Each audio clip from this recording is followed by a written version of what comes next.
So without further ado, I'd like to introduce Douglas Rushkoff. Let's give him a big, huge hand.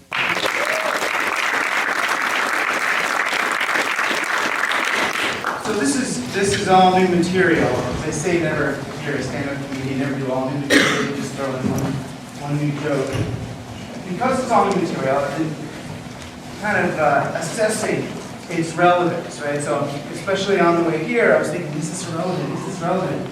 And I was standing on the subway, and I was standing on the subway. There's this this ad for NBC News, whatever. It says, "The Now, it's up before you are." I was like, "The Now? Oh, that's cool. That's sort of a good omen, right? That there's now." So I started looking around the subway and see if there were other good omens for my present shock thing. And and I was like, "Oh my gosh, this one! Every day we travel back in time." I was like, "Well, that's a cool statement about present. They're not even just in the present or in the future. They can go back into. So now we have time travel." Then I looked over there, and it was one of those MTA ads. And what's next? Like weekends? The Weekender is now 24/7, right? It's continuous. It's continuous. You know, we're always on. We're constantly changing.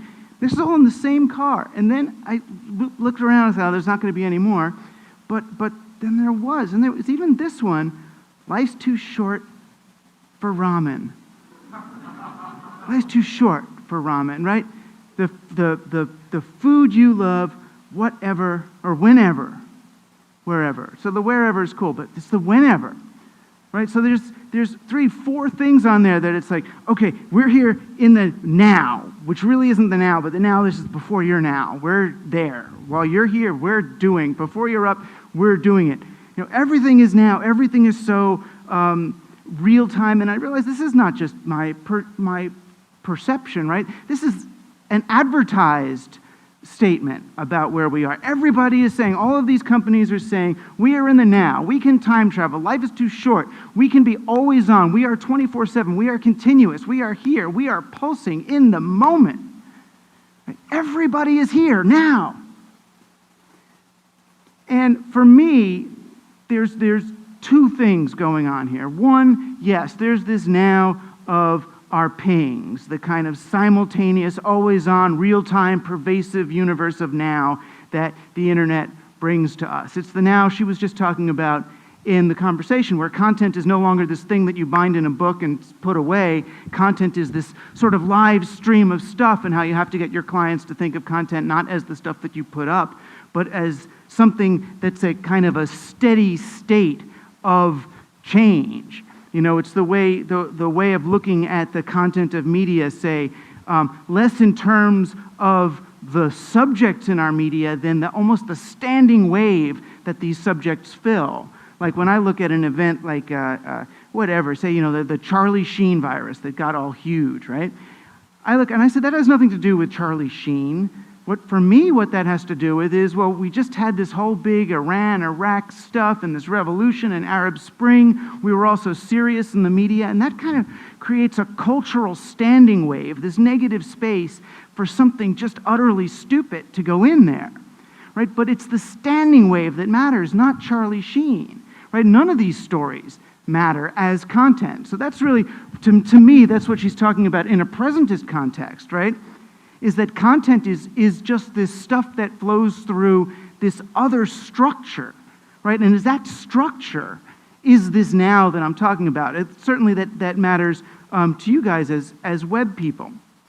So there's that. There's this always real-time ping thing that's going on, right? That sort of now that we can all relate to. But I think there's a bigger now that we've moved into, and that's the now of being in what I would consider a presentist society.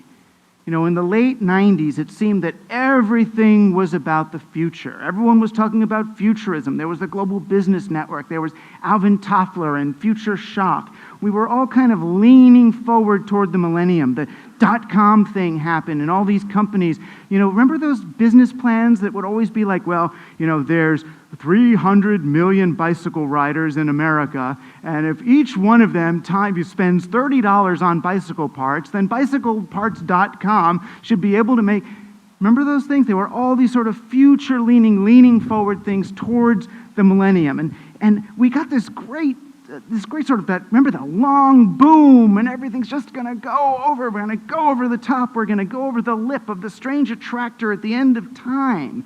Right, the Y2k bug, which many of you are probably too young to remember. The idea that once we move to 4 digits in our dates in our computers, that the planes were going to fall from the sky because they weren't going to know how to calculate time. KLM grounded all but 2 of their flights on Y2k because they were actually scared. They just didn't know. Are they going to fall from the sky? Is this going to happen? Well, we had the harmonic convergence, and we had all these things that were leaning forward. And then we finally got to 2000, and it was like, well, what? Right? I remember watching CNN as they did the New Year's celebrations, like did Australia and New Guinea and here and there, waiting for terrorism or something to explode, or the Mayan Tzolk'in calendar to come out of the heavens or something. And it just happened. Right? And 2 months later, we had the dot-com crash. Now, why was that? I don't think it's because something changed about the internet. I think it's because we went from being a future-leaning, future-focused society to a, well, wait a minute. Rather than what are these stocks going to be worth when the thing happens, what are these stocks worth right now? What is this? This is worth nothing. And everybody freaked out. This is nothing. Right? It was that sort of Poe Bronson moment of what was I doing? What is my life worth now? Right? So those two things, right? This digitalness, right, which is very new, and then the end of this leaning forward, the end of this sort of 20th century leaning forward, all this futurism suddenly stopped making sense because we were in the future. Right? And this is my little, oh, where'd it go? Is there no thing up there? Oh, there they are. So this is sort of my way of understanding the change that we've just gone through. That I see us as having moved from thinking about the world this way to thinking about the world that way. Right? And these are fundamentally different ways of understanding time. When I was a kid, I had an alarm clock next to my bed that looked like that, my little clock radio, and I would watch it, and if I couldn't fall asleep, I'd be watching that second hand and just watch it go all the way and then see if I could maybe see the motion in the minute hand as I go, and it's almost 4:30, what is that, 4:30 or 4:40, 4:42, almost 4:42, almost 4:42, almost 4:41, and almost, now it's 4:42. All right, well, it flopped. My clock didn't do that. It was actually continuous. And then my dad, he always got these presents from other people, and he replaced my clock with one of these. And then when I lived in this world, it was very different. All of a sudden, I'm just sitting there at 4:43, 4:43, 4:43, 4:43, 4:43, 4:43. Right? And I just sit and wait and maybe try to, mine didn't flash like that either. It was like a railroad thing that just went, it actually physically moved every time it you remember those ones where the minute changed, it flapped down? So I would try to count out and see if I could be exactly on that thing, exactly on that. But this experience of time for me was plateaus. It's just, I'm not in 4:43 leaning into 4:44. I'm in 4:43. I'm just here.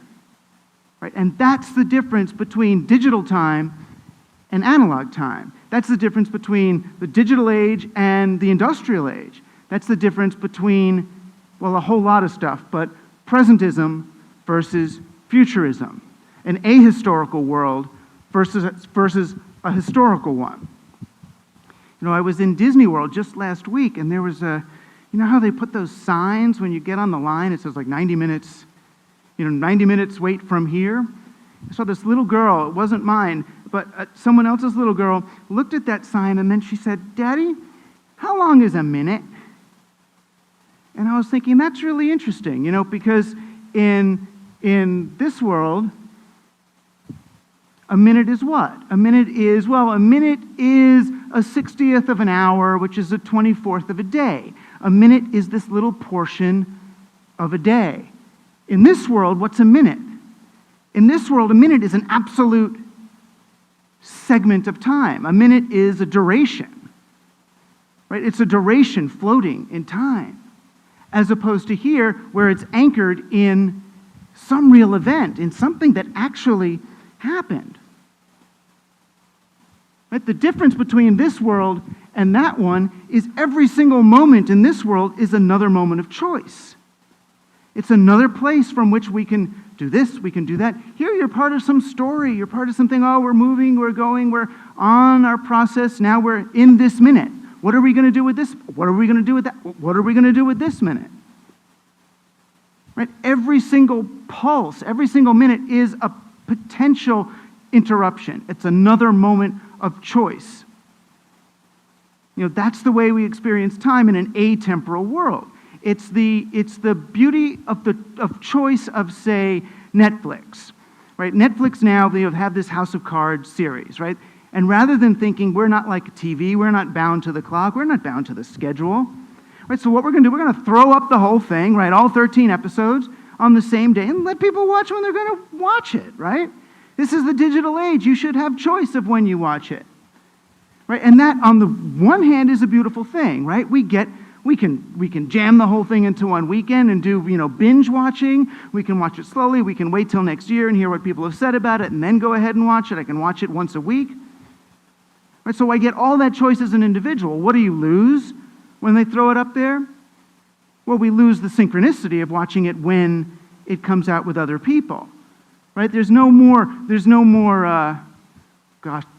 trying to think back to one, like the last episode of MASH, or the last episode of Seinfeld, when we all tune in together to watch this thing. Or even like Lost, I think, was sort of the last one that was like that, where then the show came out and then people would talk about it the next day. Oh, what do you think's happening? What do you think? It's not on. It doesn't matter. That's that battery thing. It's great, right? It's great that we have the choice, but it's different. Right? And what I'm trying to do is to see how can we experience it as different and great, and rather than get into what I'm calling present shock, the shock of this difference. How do we cope with this? How can she talk to executives who don't understand the idea of content as something that constantly refreshes? When you talk to an executive and say, oh, well, you have to understand content isn't just going to sit there. Content's going to constantly change. It's going to be this always-on thing, and your users are going to change it, your audience is going to change it, and it's going to have to dynamically change for someone. What? How am I going to go to bed if my content is constantly changing? I can't sleep at night. Right, so what I've done is I've looked at, and this book is free for you for coming, so I don't have to sell it to you as a book. I just have to sell you to actually read it. Just read. Reading is good. I looked at sort of the 5 different types of present shock. And these are present shock is really just sort of resistance to presentism or confusion about presentism. Sort of pining sometimes what we've lost more than seeing what we've gained. Or being incapable of doing things in this present-based, steady-state digital reality. Being incapable of embracing the now, right? And chasing after kind of false nows and weird simultaneous things. So the first one, and it's kind of a simple one, is what I'm calling narrative collapse, right? And it's the collapse of story, right? If you don't have time, you don't have the ability to tell a story with a beginning, a middle, and an end. You have an audience, right? You have readers, you have users, you have voters who are incapable of engaging with something for what it's going to be later. They don't understand later. Right? The traditional story, you create a character the audience likes, that character goes through all this series of decisions to put them in danger, they get through, to the worst possible place, and then the storyteller comes up with some solution, right? It's the turning point. You have a reversal and a recognition, and then right? Dora wants to rescue the frog and bring it home to its tree, and she has to get through the nasty woods and past the troll bridge and over, and finally stick little frog in his tree so he can sing happily. But she's got to get through all that. Right? The digital devices, our digital mindset, our digital technology makes it so that we don't have to sit through that story anymore. Each moment is disconnected from every other. Each choice is disconnected from every other. Wait a minute, she's here, she chooses this, why is she even bothering with that? It's like, oh my God, I got to wait until the end of that. I'm not going to do that. You're going to use your remote and you're going to click away because now you have choice, right? Or fast forward through this or go backwards through that. Right? Stories don't work in a world of remote controls, particularly when people have been abusing stories for so long, right? When you have advertisers who've used the story format just to screw you, right? Or priests who use stories. Oh, you're going to have to suffer now, but you're going to get heaven later. Right? Just screw later. I don't even believe in later. What is later? I'm in digital time. I want it now. Right? And that doesn't just mean someone is if they say they want something now, that doesn't mean that we're going to end up with this is the present shock version, an unethical, decadent, awful society because no one is tied to the future. It just means we have to find another way of motivating ethical behavior. An ethical behavior, of course, should actually be motivated because it feels better to behave ethically. Right? The reason you don't steal is not because, gosh, I could steal something from you. I could steal your dongle, right? I could steal your dongle, get home, no one's going to know. Right? Do I not steal the dongle because I'm afraid of getting caught in the future or of God punished? No, I don't want to steal the dongle because it's just stupid to steal their dongle. Right? It doesn't respect the commons. It's not the way the world works. I don't enjoy the feeling of stealing the dongle. I don't enjoy it now. Right? But everything changes when we no longer have stories to motivate things. Right? Movements in particular. How did movements work through the last 1,000 years, or certainly the last century? Right? You have a great charismatic leader. Right? He tells you, I have a dream. We're going to go over the mountain, keep our eyes on the prize. The ends justify the means, and we're going to win the day. Right? We're going to land a man safely on the moon and stick a flag on the surface, and America will have won. So let's go, everybody. Here we go. It's like that Animal House monologue, right? We're going to do it. Let's go. Right? The Obama campaign. The Obama campaign's an interesting flip, though, right? What did the Obama campaign say? Not, we're going to go get the thing. He said, we are the ones we've been waiting for. That's presentist. Presentist, at least in word, if it wasn't presentist in deed. Right, it was a presentist campaign for an ultimately industrial age administration. But the opportunity, the thing he was talking about was, no, it's now. We are the thing. Right, the present shock reaction to this, the present shock reaction to no more movements, no more eyes on the prize, no more thing, the shock reaction is the Tea Party. Right, there's no time. All right, give me now. Give me now. Stop government. Give me my money now. Give me, right? Now. We're just going to take it back. Ah. Right? That's the shock. And I get that. It's presentist, at least. The more mature reaction, believe it or not, is the occupiers. The occupiers was an absolutely presentist movement. It wasn't even a movement. Right? What do you want? What are your demands? We're just here. Well, when is this going to end? Why should it end? What do you want? Can you just say it? We've got the television cameras here. The CNN is here. Given 9 seconds. What are your demands? We don't have demands. We're working on consensus. Right? So what Occupy was trying to do in this sort of Burning Man-ish way was to say, we are going to develop a new steady state approach. We are going to develop a new kind of behavior. Right, that we are going to live this thing rather than work towards something else. Right, Occupy is the thing. There is no end, it is the end. Right, how does this happen in religion? Right, religions have always worked by saying, oh, you're going to do all this stuff and then you will be among the saved. Right, it's your traditional story, beginning, middle, end. You're going to do this, you're going to get persecuted, but you're going to do good, and then God's going to reward you. Right, how does that shift in a presentist universe? Becomes experiential, right? It becomes those kids with a little bracelet saying, what would Jesus do? And you can laugh at that on the one hand, but on the other hand, what is that? It's saying, no, I'm going to bring, my religion is going to be behavioral. It's going to be in the now. It's going to be what I actually do in this moment, or ecstatic experience of the ravers and their descendants. What does this mean in marketing? It means you have to drop your brand mythology. Right? What makes Keebler cookies good is not that they were baked by little elves in a hollow tree. Right? That story is irrelevant. Right? Do they taste good? And can I know that the thing I'm putting in my mouth is not rat hairs, right? Is not dependent on some little, Lebanese child in a slave factory. Have you ever played with Slavery Footprint? It's an interesting website. It's how many slaves are working for you right now? So I don't care about the history. I don't care. I want to know, what is this? The difference in some ways, the thing that replaces narrative, that replaces stories and TV of the traditional type, is video games. It's computer games. Computer games are consonant with this digital notion of time, because computer games, you don't follow some character through their big story for the most part. You are the character making decisions as you move through something. Right? Video games happen in the present tense. You can't tell a video game in the past tense. Then he did that. Then he did this. Right? It's happening now.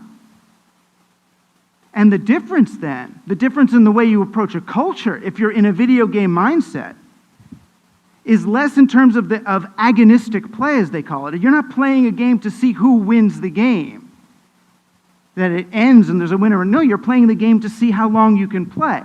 It's what James Carse would call an infinite game, finite and infinite games. Infinite games are played in order to keep the play going, because the play is happening in the present tense. You're not playing for some future win, you're playing to play. Again, it's in the present. And that's presentist. That's not shocked. For some it is. My kids are playing video games? The first inklings of that was, remember Dungeons and Dragons? I remember when that was happening in the 1970s. Kids were playing Dungeons and Dragons and parents were freaking out. It was as if they were having, I don't even want to say, as if they were strange sex or something. My kid is sitting they're just doing this thing. Who won? Mom, you don't understand at all. Right? Because you're playing Dungeons, you're playing it in order to keep playing it, in order to see how long you can keep this story alive. The trick with video games, though, with computer games, is it moves from choice to choice to choice. Kevin Kelly and What Technology Wants, the smartest thing he said in there is what technology does is it gives you more choice. You have more choices. Sometimes, though, you have more choices than you actually know what to do with. Right? Things become choices that weren't choices before. Everything, we got to customize everything. Oh my God. Customize every little thing about our experience. When you have to choose and choose and choose, what the digital tells us now, you don't even have to, you can choose both. Right? You can choose this and that, and keep them all running simultaneously. And that's when you run into what I'm calling my second syndrome, or second type of present shock, what I'm calling digiphrenia. And digiphrenia comes from having too much choice simultaneously at the same time. Too many yous, too many instances of you operating in parallel leads to a digiphrenia. People used to say, the problem with the net and the digital age is information overload. There's too much information. I can't process it. All this information. I've never had a problem with information overload because I can only see so much information at one time. Maybe my computer might have a problem with information. The hard drive is full, but I don't have it for what? No, my problem is not with information overload. It's with multiple instances of me that I can't manage them all at the same time. Right? I was in an airplane. I was in a Lufthansa flight going to Germany, and it had Wi-Fi, and I got this email about doing a talk that was a money talk, and it was like the day before something else was supposed to happen, and I had a real talk scheduled, and I tried to get into my Google Calendar on the plane, but somebody was trying to do a Skype call using the plane's Wi-Fi, which is, you're not supposed to do that. They crashed the plane's Wi-Fi, and it wasn't until I was jet lagged, and I got to Berlin, and I'm in the lobby of this hotel. I can't go into my room because I'm there before the schedule of the thing. So then I try to log back into my Google Calendar thing, and my Google Calendar says, you appear to be logging in from more than one place at the same time. We need to verify your identity. And they wanted to send something to my cell phone, which doesn't work in Germany. So I was in a position where Google Calendar believed I was in more places than a human being could actually be at the same moment.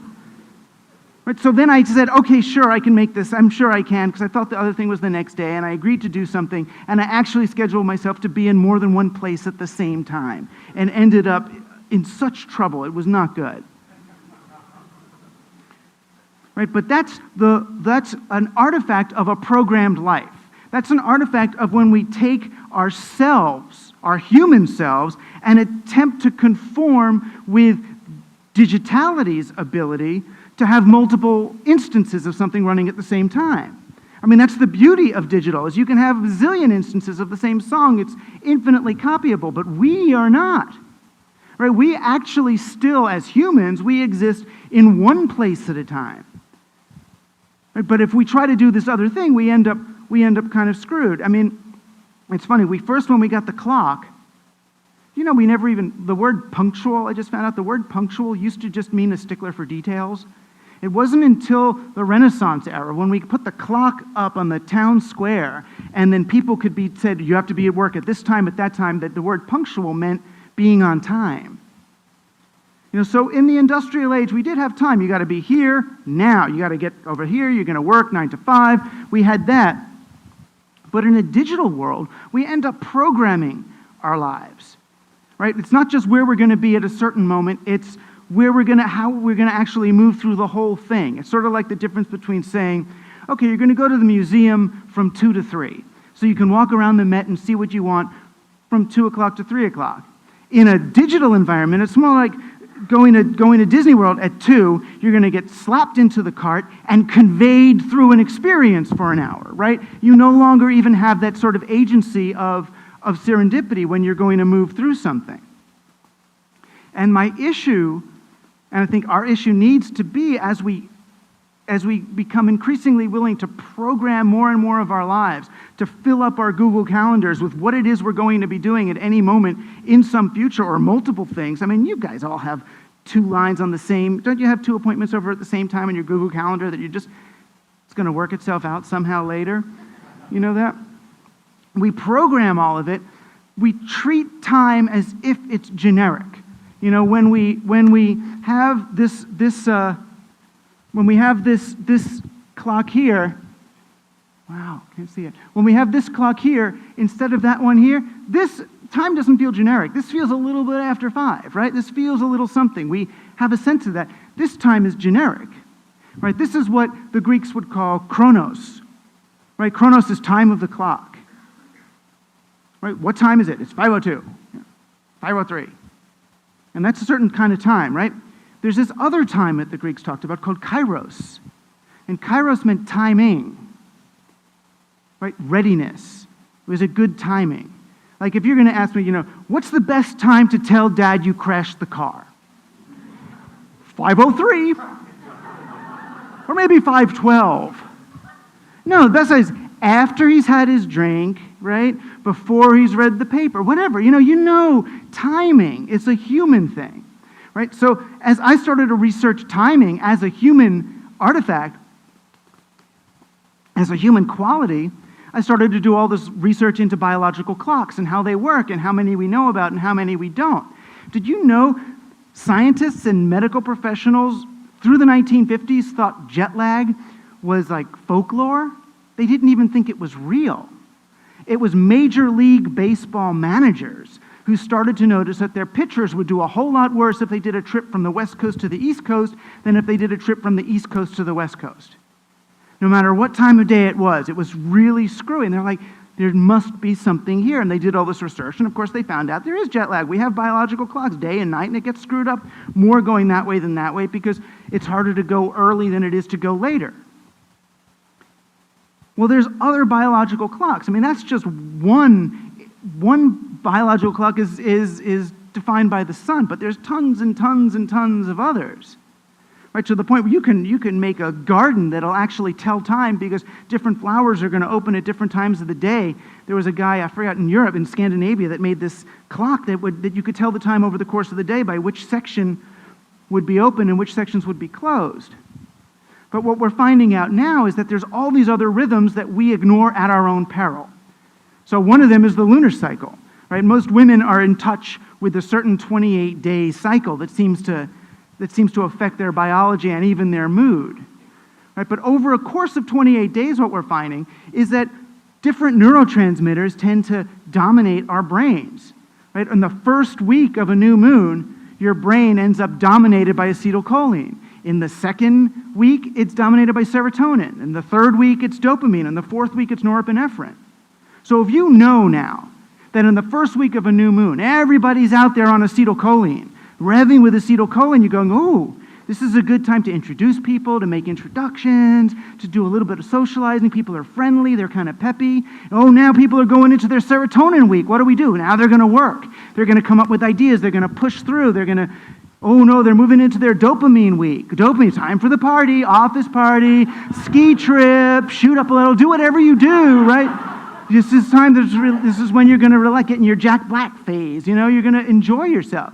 And finally, you go into a norepinephrine week. Now you're like, Obama or Tiger Woods. It's calculating. It's fight or flight. You're going to move above the emotional and sort of see the big systems. This is when you should do your web architecture. This is when you should think about your structure and all that.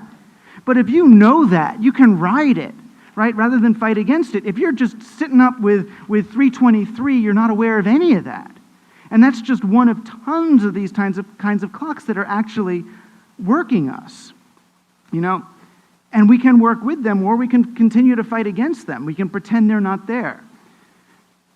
One way that we neglect those clocks, that we ignore these clocks, is with the third syndrome that I'm talking about, which is I'm calling overwinding.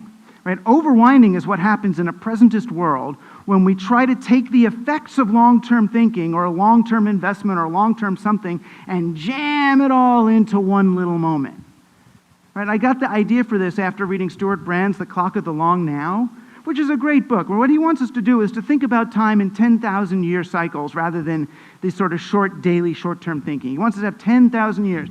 The problem with thinking about things like in 10,000-year cycles is, all right, I'm finished with my bottle of water. I got this plastic cap.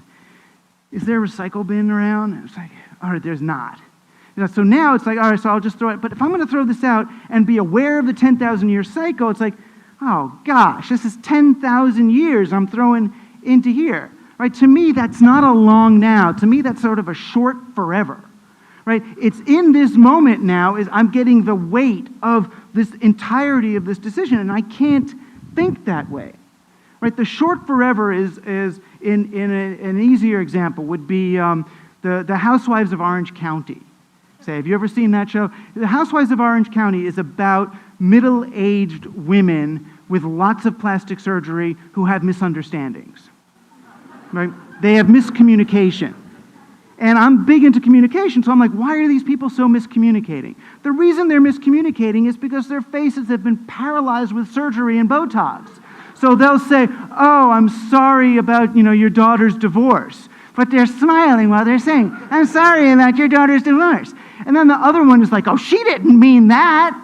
Right? And why doesn't she think she meant it? Because her face is frozen, right?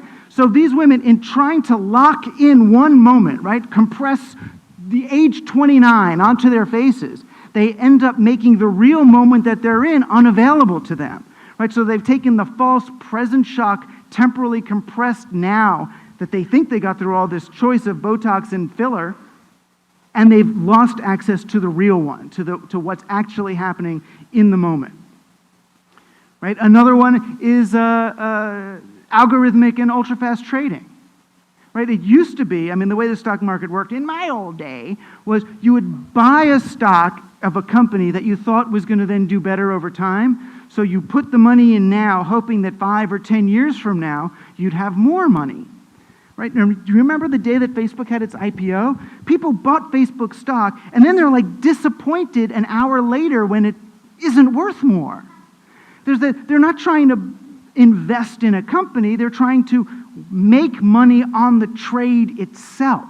Trying to make money in the very act of investing is supposed to somehow feed back instantly as growth.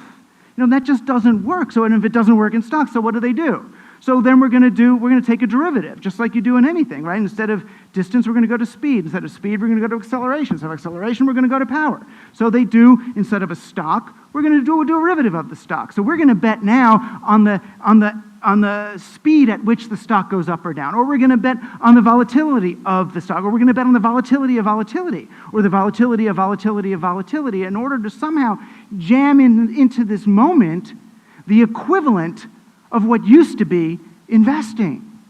And now you've got algorithms that are out there doing nothing but trying to slow down the rate at which the stock market computers work so they can do ultra-fast trading at a greater advantage. Right, so if you're trying to buy a stock, there's algorithms that see what your trade is going to be before your trade goes through so they can then act on it and profit off it. Right, so these are companies and programs literally trading in your future. Right? They have actually time traveled. Right? Another kind of overwinding we experience, or compression, is the mashup. Right? The mashup is a beautiful way of kind of trying to reconcile what's happening. Mashup is our century's equivalent of cubism. You know, if cubism sort of let you look at really from multiple places at the same time, mashup lets you look multiple times at the same place. Right? It's a subtle difference, but it's a real one. Right? Mashup, you can take all the different cultural references from all history about one thing and then mash them into one thing. Right? That's the kind of time travel we're trying to do. And economically, that's really the clearest shift of all. Economically, we've gone from the industrial age model of money, right, which money was invented. I mean, we know the money that we use was invented around 11 or 1200, and all the peer-to-peer currencies were outlawed, all the grain-based currencies, all the trading systems, all the favor banks, all the time dollars and things like let systems of the 10th and 11th century were made illegal, and instead we use money, right? Money that is a clock. That's the way our money works. Money is borrowed from a central bank, and it has to be paid back at interest. Time is built into money. Time is money, is the slogan of the industrial age. Right? Companies, that's why companies have to grow. That's why they have to do faux acquisitions to create the illusion of growth so they can pay back their debt. It's just like, you know, when you're going to get another mortgage on your house, and hopefully one that makes it look like you own a greater stake in your house, even though you're not really doing anything. Right? What's the digital age equivalent of that? Well, it's actually moving towards a peer-to-peer economy, a peer-to-peer transactional economy, through things like Kickstarter, where you actually raise money from the people. You just avoid all that. You're not going to go to a bank and borrow money on time, right? You're just going to get money from the people that actually want the thing that you want to do, right? You're going to begin to see transactional currencies arise. I mean, that's what Greenspan was talking about in one of his last testimonies to Congress. He says, what it's going to get interesting is when we start seeing competition against these central currencies. Because he could actually see the writing on the wall, that we're moving from this sort of storage-based monetary medium to a transactional-based one. Storage is what? Over time. Transactional is what? In the now. From the potential energy of money to the kinetic energy of money, to the static power of capital, right? To the power of a currency in increasing velocity. Now, the irony in all this, to me anyway, is that these new supposedly digital age companies like Facebook and Google and Twitter are still wed to the industrial age economy. Right? These are not digital age companies. These are industrial age companies using digital products. Right? We have yet to see the beginning of the digital age companies. Maybe app.net is one of the digital age companies, right? Let's just try this. Let's get some money from people and try to make this thing where we're all going to own everything. And we don't see that at all. These companies, the ones that we're still working for, they're just all beholden to their shareholders, and they're all obligated to grow. Right? The obligation to growth is an industrial age artifact. The obligation to grow has nothing to do with anything. We're full grown. We're full grown. Colonialism is over. We've done it. We're here. We're in a steady state world. What does that look like? Let's go read our John Stuart Mill and see. Right? But what happens, and this is the fourth and almost last one of these syndromes, what happens is instead of moving into the steady state economy, right? Most companies and businesses and people, they're trying to maintain control. right? This is what I'm calling fractal noia. Right? Fractal noia is when you really see too many patterns, when you try to make direct associations between things that are really just kind of self-similar. Fractal noia is when, because you no longer have time and stories to make sense of things, you try to make sense of everything in the present tense. So something happens here, there's an earthquake from a tsunami over here. Well, it must have been the harp station over there because there's this negotiation. You ever listen to like Art Bell and Coast to Coast? Listen to the connections everybody makes between everything. You know, the way a company would do it, it's the nonsense of data mining, right? Data mining and doing factor analysis on human populations as if we really can be predicted in that way, as if humans are that rather than strange, anomalous, wonderful things. It's the difference between data mining and genuine pattern recognition, right? Real pattern recognition you don't do by looking at data and trying to find exact correlations. Real pattern recognition you do almost by pulling back, by softening your gaze. Right? Real pattern recognition is much more Eastern than it is Western. It's for those Easterners who, when you do experiments and you have people from the East and West look at the same picture, the Westerners will say, oh, it's a picture of a cow. And the Easterner will say, oh, no, it's a picture of a field. Right? They see it as a field with a cow in it. We see it as a cow in a field. You do pattern recognition when you can see the field again. Right? But it's not subject-oriented. It's background-oriented. That's presentism. It's where are we now? Right, the other, well, this is almost too big a thing to go into, but I'll hint at it for you, is people and companies are very uncomfortable with rapid feedback cycles, the kinds of feedback cycles that actually draw fractals to begin with. You know, in the old days, you would plant your seeds. I'm going to plant them 6 inches apart. 3 months later, you come back and say, oh, the flowers did, the crop did pretty well. Next time, I'm going to try putting them 3 inches apart. So you put them 3 inches apart. 3 months later, you find, oh, they grew better. Right? So your feedback cycle was about 3-4 months, right? You put the thing in, you get your feedback.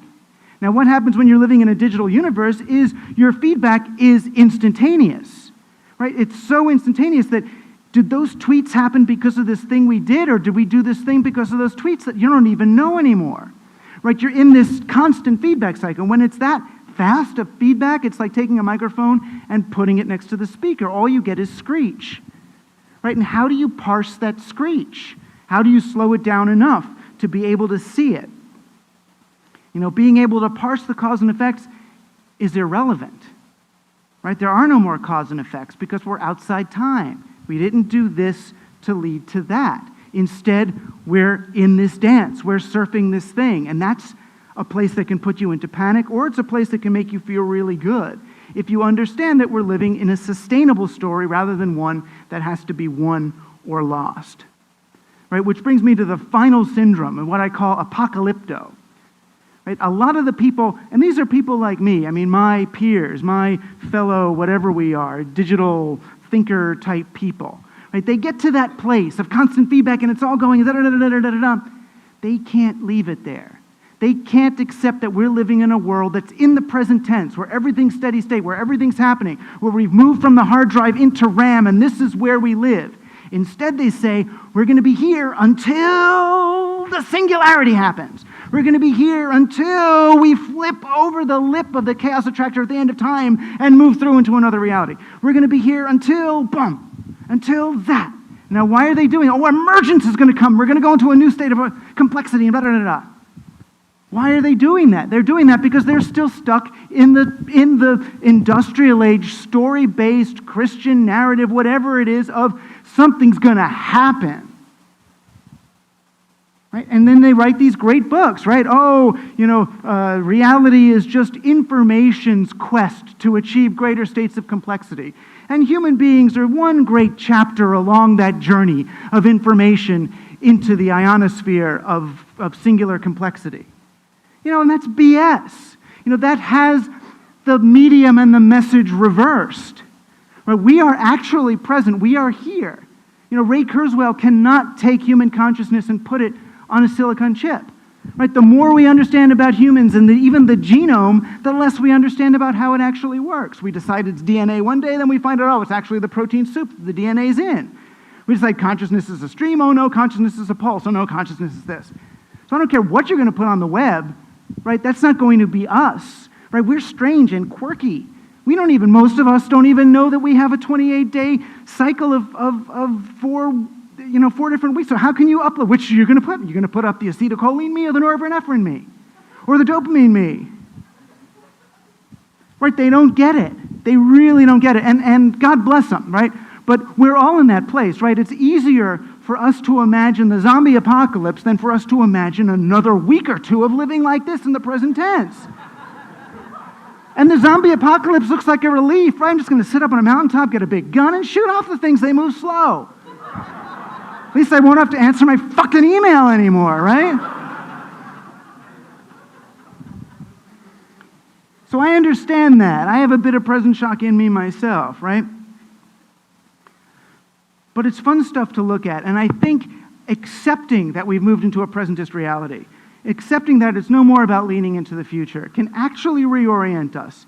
And finally, and this is what I'm arguing in the Apocalyptic chapter, finally reconnect us with what it means to be human. And the beauty of the digital is that it sets up the contrast. We can see what's the difference between these programs and us, right? What is that difference? We can use this stuff, but let it conform to us. I made a little list, just if this was all too abstract, I made a simple list just to try to get you with repetition, right? The difference between this one and that one, right? This, the industrial age clock, the nice round clock, this is about segments, right? Time is segmented. Time is cyclical. Here, time is a duration, right? Time is absolute. I think about money in these two different environments. Money here is interest over time. Money there is peer-to-peer.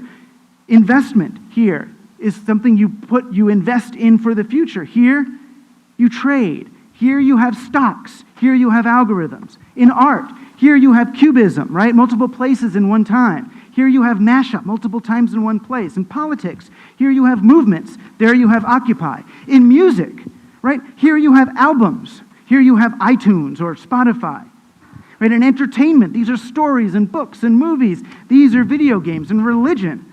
Right? Here's mythic narrative. Here's experiential, ecstatic experience. In branding, here's Coke. Here is Pepsi. It's kind of the easiest way to say it. Right? In an operating system, this is the metaphor. Right? This is Apple. This is the desktop. Know what this is? This is actually Windows 8, which we may not be ready for. It's a great system, but I can't use it. Can you? But it's more consonant. They actually get something. Right? Windows 8, when you look at that, what is happening now? These are all the feeds that are coming at you. It's the first operating system, which is not a metaphor. It just is. That's why we're not ready for it. We still need some of these metaphors in order to guide ourselves. But our kids or our children's children, they're going there. Right? They're going there into a live, real-time world. And I would say let's not worry about them so much doing that. Right? Because being in real time doesn't mean letting go of ethics, doesn't mean letting go of love. If anything, this got over-corrupted by all that other stuff. This is all about doing things for something else, right? If we learn to actually do things for what we're doing them for, right? I'm doing this because I'm doing this, and we end up with a much more holistic, much more congruent, and much more honest approach to living. Okay, that's the first time I've talked about this book. That's kind of strange, and I think it makes sense in a certain kind of way. Do you guys have thoughts or questions? Because this is a prototype. This is a prototype. Thank you.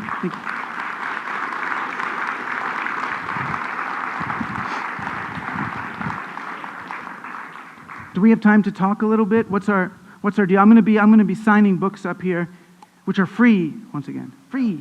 They bought them. Take a few minutes. Let's take about 8 minutes or 9 minutes for questions, and then we can set Sure. the table while we're doing that. Okay. And get ready for the book fight.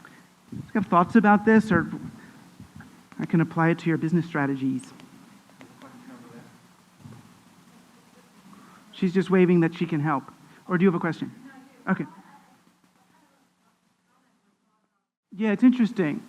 I'll be honest with you, I've always shied away from bringing spiritual into my talks, largely because I've had so many extremely negative, cult-like spiritual experiences that it's made me suspicious of everything from New Age to traditional Judaism. I'm like banned by the UJC and everything.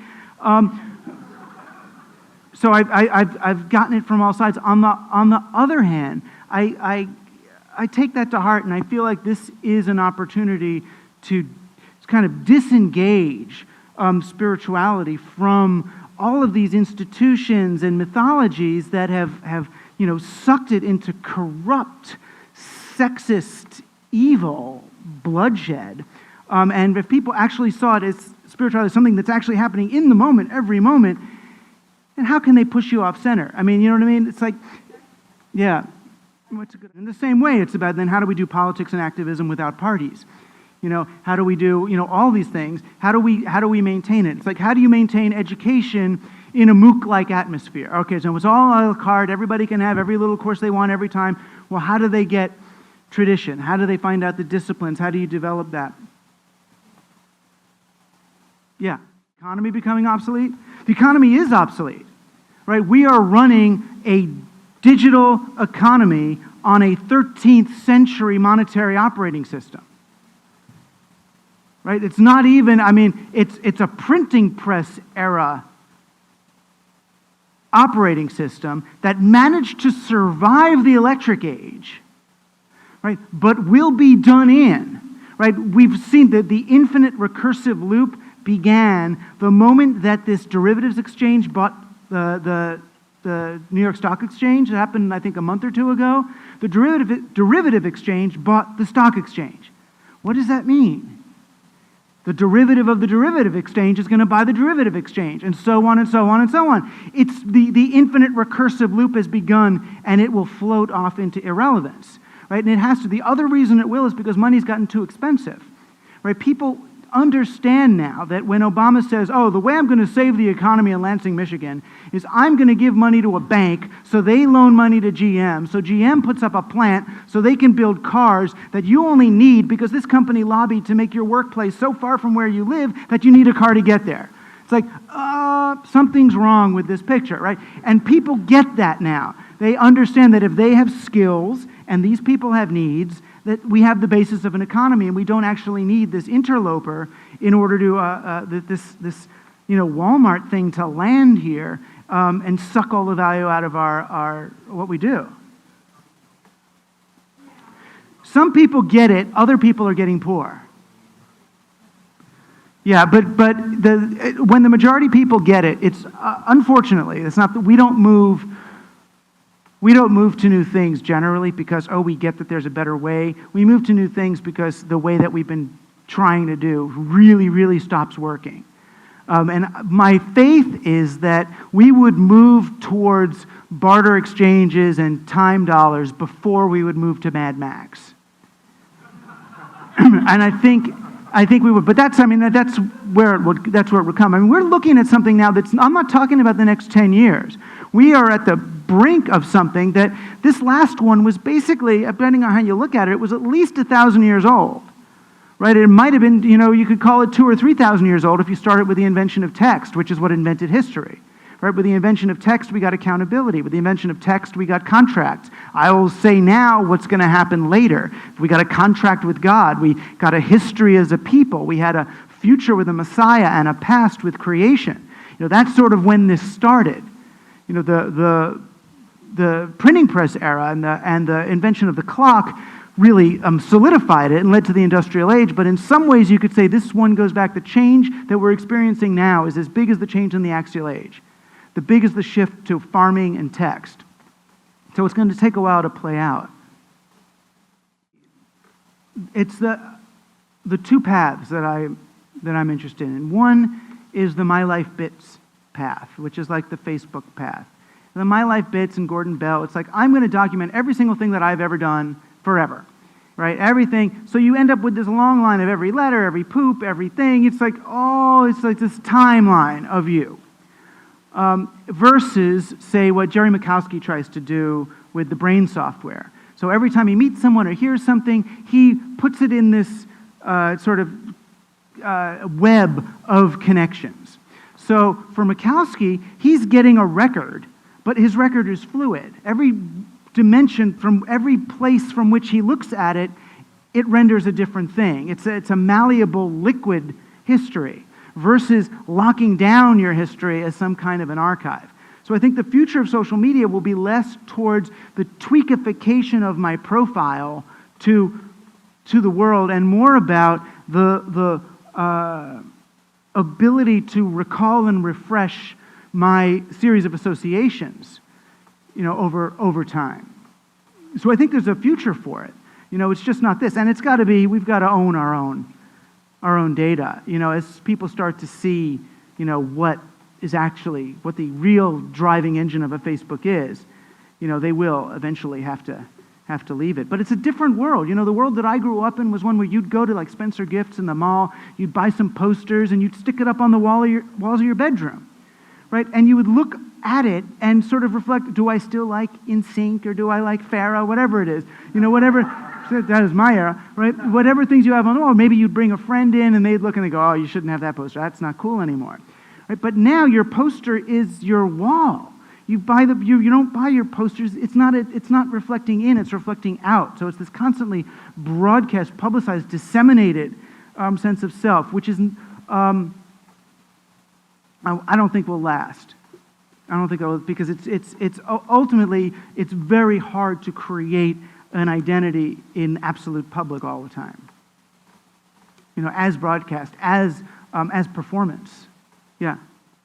I'll say a few things. One, I do believe that kids' time in school, that 9 to 3 or 8 to 3 time that they get, is some of the only training they will get in live interaction with other people, right? There's this 94% of communication that happens non-verbally that you don't get online, which is why there's so many kind of social inhibitions and presentational problems and language problems and inability to, even without the plastic surgery, they can't tell what's going on. It's like we all, when we're online, we're all living with a kind of an Asperger's, right? Where we can't make sense of facial expression because they're not there.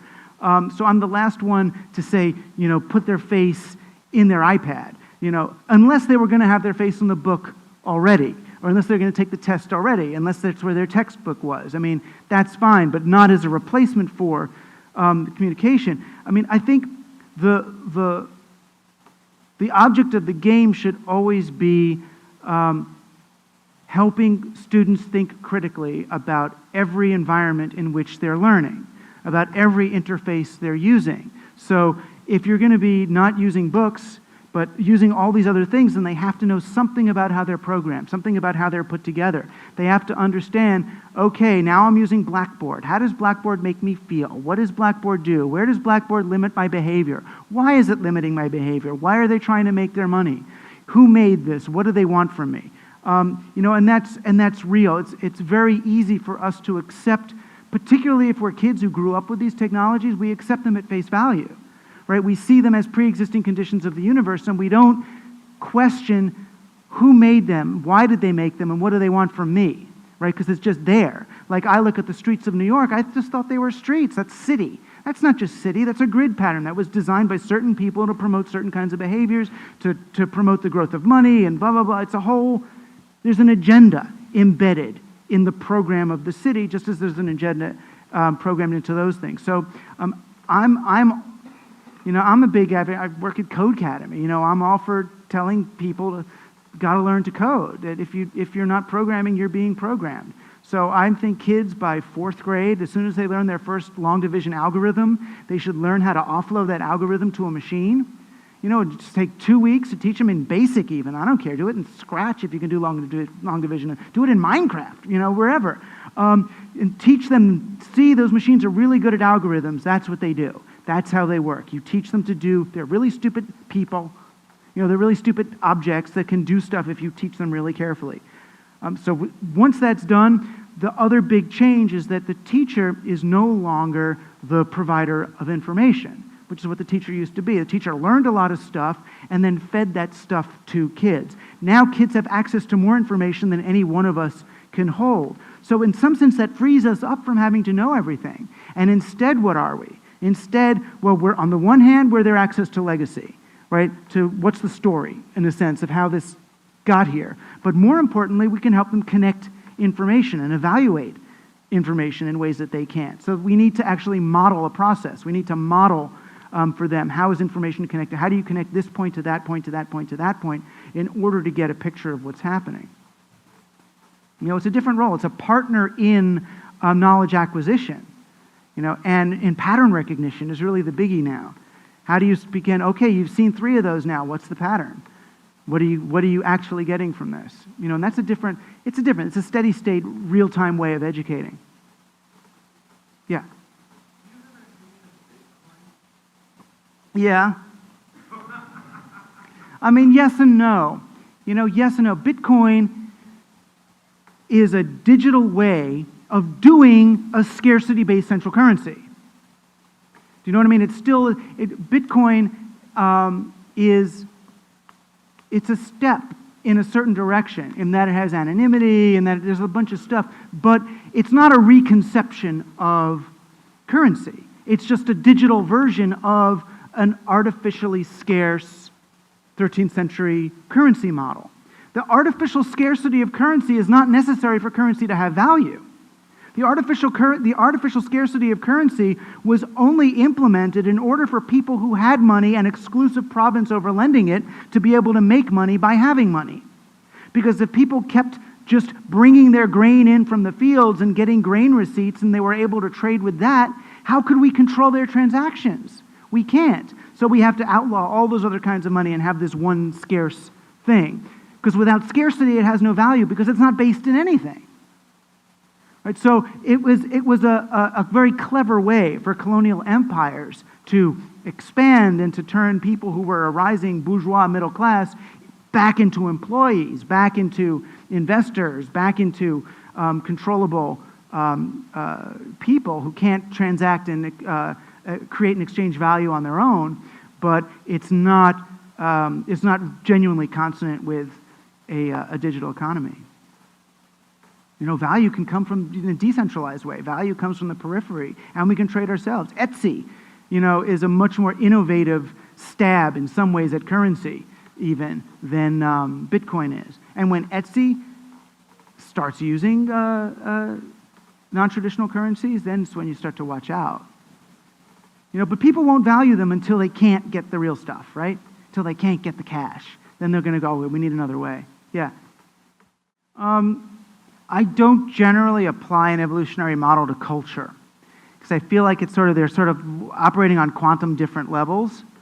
I do think that memes, fight in some semiotic landscape, in the same ways, in similar ways to the way genes fight on a biological landscape, but I don't really see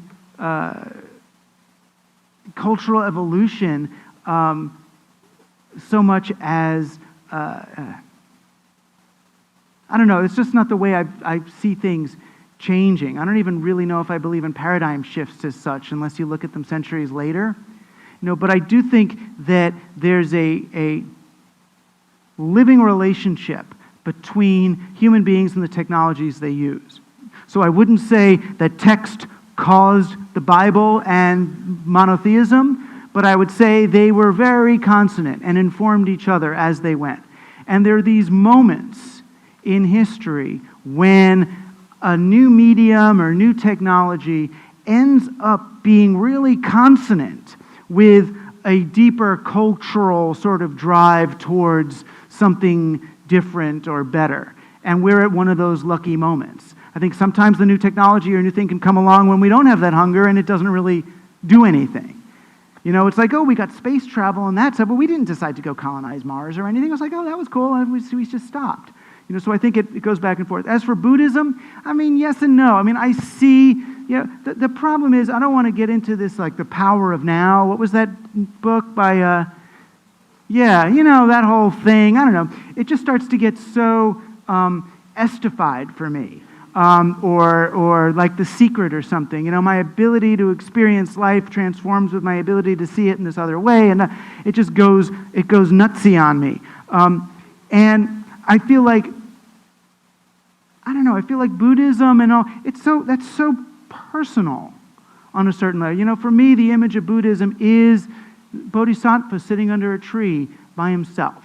The reason I used psychological terms in this book, or faux psychological terms like phrenia and that, was because I feel like Freud was the master of the self and the sub-self, and that's the 20th century. I'm looking at what is this collective psychology. I'm interested in our culture, in us as a society. So, while I think Buddhism is cool and all, I don't see Buddhism as quite this social, collective process.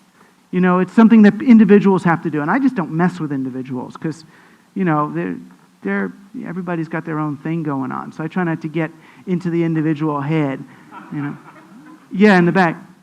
Things change, right? I just don't use evolution to describe it, right? Because it gets messy into like emergence and all that. And emergence, all these guys, you got a guy like Dawkins, right? A guy like Dawkins out there saying, that there's no spark at the middle of matter. It's just information, But these same guys who say there's no God, there's no thing, there's no essence, there's no spirit, they all talk about emergence. Ooh, there's this magical moment when, and it's a big hand wave. I love emergent theory and all that, but we know as little about the way that a system changes state suddenly from this to that as we do whether God waved a magic wand to make all the people. So there's a whole mess that I don't even need to go into when I've got just other ways of describing these things in terms of clocks and Keebler elves and other stuff.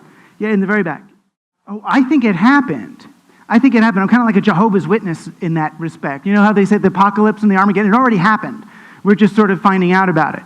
I think, the Toffler in the 1970s was writing about future shock, and change is going to keep changing faster than change can change, and we all have got to lean to the future and become futurists. We've got to teach futurism in school, because we're going to all connect, because we're going to move into this other thing, and pervasive and real time, and gender changing, and birth control, and all these things are going to make people more choice. We're here. I think finally, and even if we're not, I'm declaring us here. Because it's just like, let's just be here. Get like Richard Alpert, let's just be here now. It happened. We're here. This is it. We've arrived. And once you go, we've arrived, we don't have to have a revolution anymore. We won the revolution. Revolution's up, we won. Oh, we won? Yeah, we won. This is it. We're here. We won. No, George, but he just doesn't know about it yet. It's okay. He'll find out. We've won. And if you do that, it's so much easier, right? I don't have any struggle. There's no struggle. Yeah. It could be fun, why not? There's value because we're you can't really move completely into kinetic energy, right? You can't go completely into kinetic energy. There's still potential. There's still unrealized potentials. But it's a matter, I think, of balance, right? We've moved into a completely forward-moving, future-based, goal-oriented, blinders, ends justify the means, narrative modality. And what we're doing now is going, whoa, there's this present. There's this present. It's not like the present went away while we were future-based, and it's not like the future goes away when we're present-based, but there's a shift in emphasis. Right? There's a bias to the digital media environment that we're living in, right? And that we know a lot of them. It's more distributive, it's more replicative, and I'm arguing it's also more presentist. And because of that, if we want to build political movements and entertainment and social programs and mindsets that are more consonant with it, we had best start thinking about what are the contours of presentism, because then we're going to grow better in that soil. Yeah. I would love to sign some books. So I'll be here. We can talk more at the table. Okay, thanks a lot. And thanks for being guinea pigs on this. It means a lot to me.